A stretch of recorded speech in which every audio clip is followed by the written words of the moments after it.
So, how does competitive Vermintide work? There are 4 tiers, each with its own difficulty. Naturally, as you move up the tiers, the difficulty increases. Tier 1 is Cataclysm Deathwish Onslaught. Each word here represents a different difficulty option, and when combined provides a far more challenging experience. Cataclysm is the highest difficulty in the official game. Compared to the lower difficulties, expect a lot more hordes, elites and specials, and expect attacks to hurt a lot when they hit you. Deathwish is a modifier that increases enemy stagger resistances and globity gas damage. Now you can no longer interrupt elites out of their overheads with a majority of the classes in the game, and enemies in general tend to stay stunned for a much shorter period of time. Onslaught is another difficulty modifier. This introduces more elites and hordes, as well as changing up the enemy composition in them. Alongside this, the general pacing of a match is sped up, which makes hordes and specials appear much more frequently.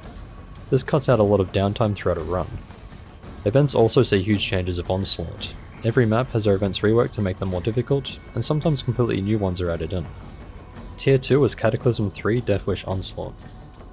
Cataclysm 3 ups the amount of specials, but the key difference from regular Cataclysm is that enemies have increased health. This is quite a significant change, and forces players to be incredibly optimal with their DPS output.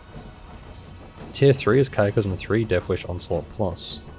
Onslaught Plus mixes more elites into hordes, including Chaos Warriors, as well as increases the amount of ambience that can spawn, but generally the main changes are related to map triggers and events. Expect larger patrols, and even more bosses.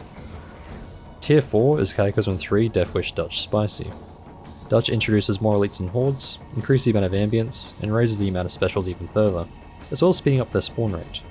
It's also unique from the other difficulties because it adds in new enemies to further flesh out faction rosters. Each tier will require players to complete 4 maps, with each map being harder than the previous. There are 5 categories of map difficulty, and completing a map awards points respective to its difficulty. These 4 maps must be completed in order. You may attempt a map as many times as you want, but each failed attempt docks 2 points from the total point value of that map. To top it off, you only have 3 hours to complete your run when the tournament starts, so skipping a map might be desirable if you're struggling, but if you do so you'll be unable to return to it later. So there you have it. That was a brief introduction to the Onslaught series.